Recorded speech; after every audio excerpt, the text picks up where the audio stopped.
Bonjour à tous, j'espère que vous allez bien, j'espère également que vous allez bien voir pour cette vidéo parce que le soleil me joue des tours entre mon salon et ma cuisine, donc sachant que j'ai les fenêtres de chaque côté, du coup le soleil se répercute vachement sur la qualité de l'image de cette vidéo. J'espère que tout ira bien. Aujourd'hui on se retrouve pour une vidéo un peu scrap, tuto DIY, donc du coup on va parler de boîtes à explosion. Pour ceux qui ne connaissent pas, vous avez pas mal de tutos déjà sur YouTube, Pinterest, etc. Aujourd'hui, pour ma part, je l'ai adapté pour Pâques et j'espère que c'est une vidéo qui vous intéressera. Donc du coup, on part d'un cube comme ceci où je vais pouvoir enlever le couvercle et découvrir ce qu'il y a à l'intérieur. Donc le but c'est d'avoir des petits rabats comme ceci, et généralement à la base il me semble que c'était pour tout ce qui est photo, etc., etc. Et là je me suis dit que j'allais y mettre des chocolats et des petits messages comme ça sur les premiers étages, on va appeler ça comme ça. Donc ici on a une toute petite boîte ici renfermant des chocolats et des confettis, donc des gros confettis parce que c'est plus facile à nettoyer que les tout petits confettis. Ensuite sur les deuxièmes là, un petit peu de taille moyenne, nous avons des Kinder, et ensuite comme je vous ai dit c'est juste de la déco pour les autres morceaux en fait, tout simplement.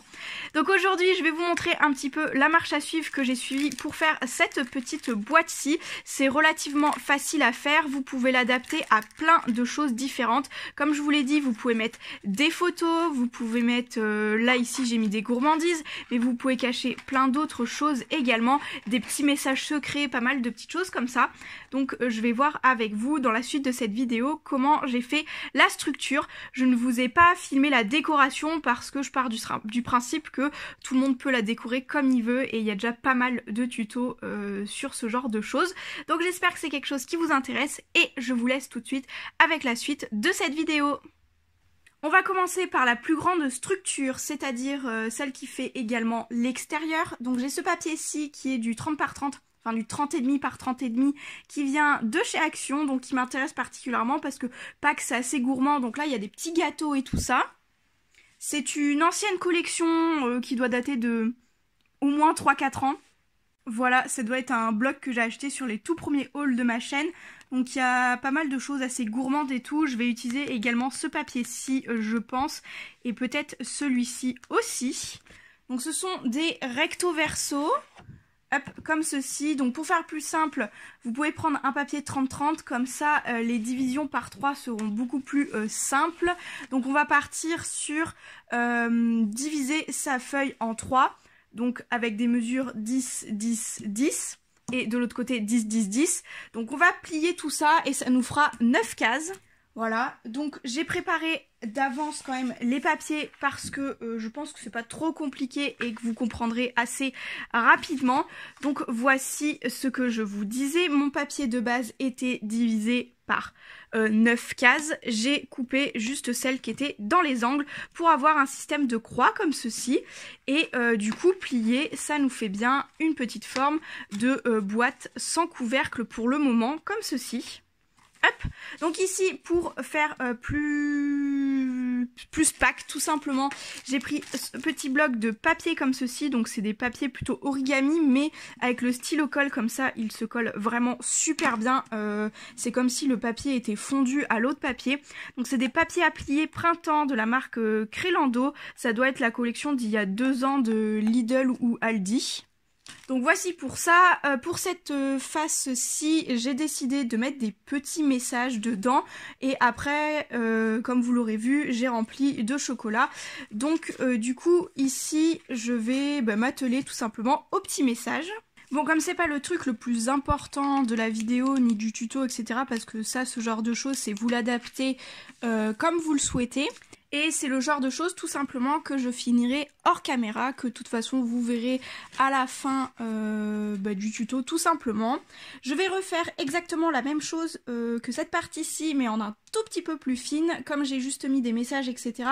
et que je mets pas encore de chocolat et de choses en volume, je vais partir sur un carré de 28 par 28 cm et pareil le diviser par 3 et en faire une petite croix comme ceci.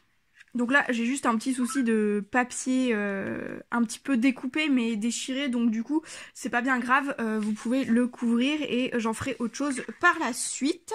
Donc du coup, on a ceci qu'on va venir tout simplement fixer à notre premier carré juste ici pour pouvoir faire nos différents étages de la boîte. J'utilise comme toujours ma colle favorite en scrap qui est la colle Scotch. Ça fait peut-être... ça va faire 10 ans que je m'en sers de cette colle là. Je ne compte plus le nombre de paquets et le nombre de tubes que j'ai vidés en 10 ans, hein, voilà. Parce que bon, j'ai quand même commencé le scrap à 14 ans. Je vais en avoir 25 cette année. Et en fait, depuis le départ, c'est ma colle préférée parce que j'avais vu des youtubeuses de scrap. Alors à l'époque, ça n'existait pas beaucoup, mais c'est après sur les groupes Facebook, etc. En me renseignant, on parlait tout le temps de cette colle-ci. Et depuis que je l'ai testée, je m'en suis jamais lâchée. Parce que de toute façon, de base, j'en ai testé plein d'autres, mais je suis toujours revenue à celle-là. Dès que j'avais un tube que j'essayais d'autres, je revenais toujours à celle-ci parce que je trouvais jamais mieux. Voilà, donc j'essaye de centrer un maximum et je colle mon petit truc comme ceci. Donc c'est à cette étape-ci que je vais commencer à mettre des volumes dedans. On va utiliser des chutes de papier qu'on avait déjà de nos carrés d'avant, tout simplement. Et je vais commencer à mettre des Kinder dedans. Donc tout simplement sur ces branches-ci, ça fait la bonne taille tout simplement. Et je vais prendre la mesure de 2 Kinder comme ceci et faire un genre de... je sais pas comment appeler ça, une petite attache en fait pour pouvoir les glisser dedans. Voilà, peut-être que ça peut mieux vous parler comme ceci via la taille des Kinder. J'ai fait une petite boucle comme ceci, donc logiquement les 2 Kinder logent comme ceci et l'idée c'est de venir le fixer comme ceci. Donc je ne sais pas du tout si c'est quelque chose qui va bien tenir, on va tester ça et on va voir en live si ça tient ou pas. Si vous l'avez vu en début de vidéo, c'est que ça a tenu, sinon c'est que j'ai changé d'idée après. Pareil, on va tenter de le coller à la colle Scotch et je vais le centrer. Donc si je le mets ici, est-ce que ça va dépasser ou pas? Ça a l'air d'être bon. Donc hop, on va le laisser se fixer ici. Donc pareil, la colle Scotch étant une colle gel, elle ne se fiche pas tout de suite. Vous avez quelques secondes pour venir réajuster tout ça. Parce que du coup, elle a un petit temps de séchage quand même. Mais ça va me permettre de faire les 4 comme ceci. Bon, on va dire qu'on va partir dans le principe que ça tient. On verra bien après, une fois collé, si ça tient tout ça une fois sec. Généralement, la colle Scotch comme ça pour des éléments géométriques, je la mets en couche assez généreuse, pas jusqu'au bord, puis quand je viendrai appuyer, en fait, ça va venir se répartir un petit peu tout seul. À force de s'en servir, on sait à peu près quelle quantité mettre sans que ça déborde dessous. Enfin, sur les côtés, quoi. Vous avez compris, je pense.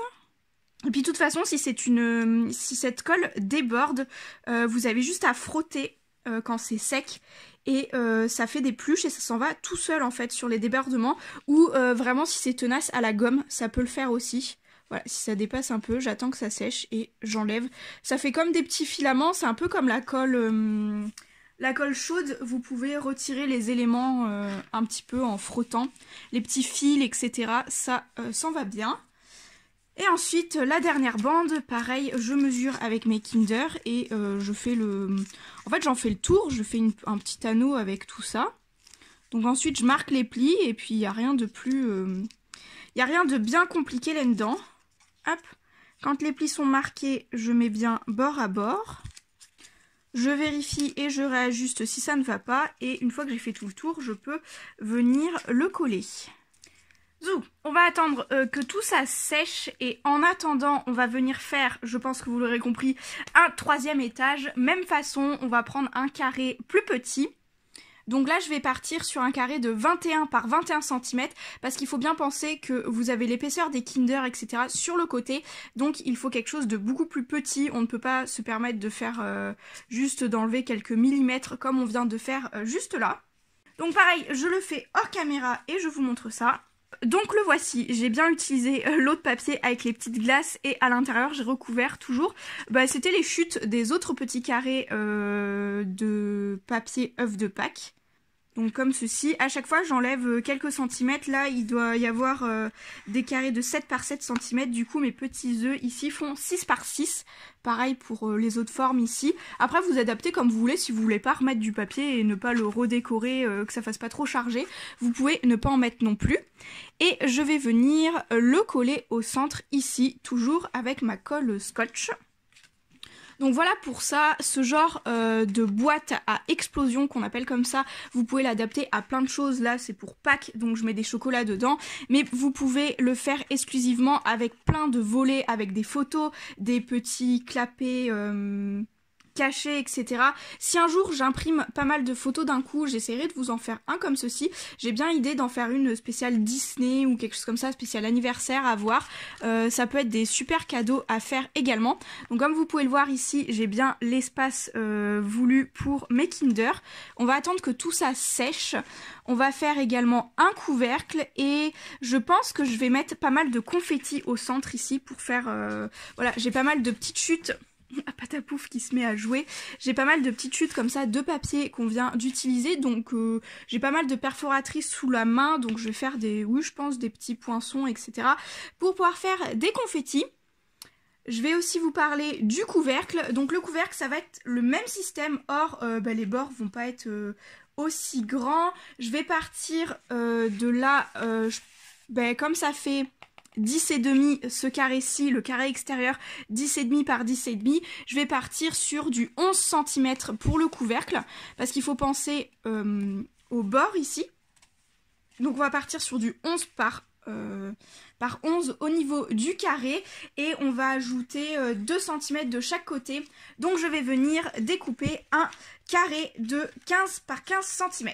Voilà mon carré de 15 par 15 cm, toujours avec les petites glaces, et je suis venue comme tout à l'heure, or au lieu de diviser par partie égale, j'ai découpé, enfin plié à 2 cm par 2 cm de chaque côté. Donc ce qui nous donne bien, une fois fixé le couvercle, du 11 par 11. Ici j'ai coupé les petits triangles, enfin les petits carrés en plein milieu pour faire des petits triangles, et c'est ça qui va me permettre de fermer tout simplement mon carré. Alors j'essaye de vous faire la mise au point dessus. Là voilà, j'ai juste à pincer les arêtes comme ceci, je vais le fixer ici et ensuite je vais rabattre les ailettes comme ceci. Voilà, je pense que c'est pas trop compliqué, je le fixe et je vous montre ça. Je pense que ça sera plus parlant une fois fixé, mais je pense que c'est pas très sorcier à comprendre. Un petit point de colle ici et un petit point de colle pour abattre sur le côté. Le couvercle est fait. Si la mise au point veut bien vous montrer, à chaque fois que j'ai rentré les angles, je les ai tournés dans le même sens pour avoir une seule épaisseur supplémentaire par côté. Voilà, comme ceci. Donc le triangle va par là, ensuite par là et pour finir par là. Donc voilà, on va attendre que le couvercle sèche avant de la poser sur la boîte, parce que pour plus de solidité, on va le laisser sécher et on testera sur notre boîte si tout cela fonctionne. On va s'occuper des petits confettis.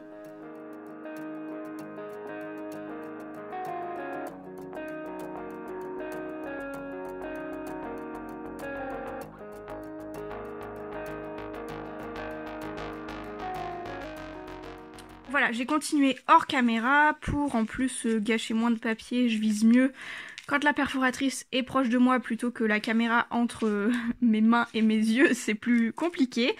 Maintenant qu'on a fait ça, on va remplir de chocolat ce centre-ci. Alors je pense que j'ai visé beaucoup de chocolat pour un petit espace, mais bon, on va tenter. De toute façon, oui, ça devrait passer. Hop. Voilà pour ça. Je vais vous montrer aussi un petit peu ce que ça peut donner avec le couvercle, parce que je pense que celui-ci est sec. En tout cas, hop, quand on l'ouvre, ça fait le job. Vous avez bien la petite partie avec les chocolats juste là. Les Kinder qui ont l'air de bien tenir aux petites fixations. c'était pas facile à dire ça. Je bafouille ce matin. Je pense que j'en aurai fini pour cette vidéo. Je vais terminer mes petites décorations hors caméra. Vous l'aurez vu en début de vidéo, je pense mon introduction, la boîte sera plus décorée parce que ce sont des choses que vous pouvez adapter à vos goûts. Donc je vais pas continuer le tuto là-dessus, ça sera mes décorations tout simplement. Comme je vous l'ai dit, vous pouvez ajouter plus de couches, plus de déco, plus de chocolat, enfin plus de photos, plus de ce que vous voulez. C'est juste la structure que je voulais vous montrer que ça existe si vous ne connaissiez pas. Après, si vous tapez boîte à explosion sur Pinterest, YouTube, etc., vous avez pas mal de tutos, pas mal d'idées et tout ça. Sur ce, j'espère que cette vidéo vous aura plu, que ça vous aura intéressé et pourquoi pas donner quelques idées. Et en attendant, je vous retrouve dans de prochaines vidéos très bientôt. Ciao!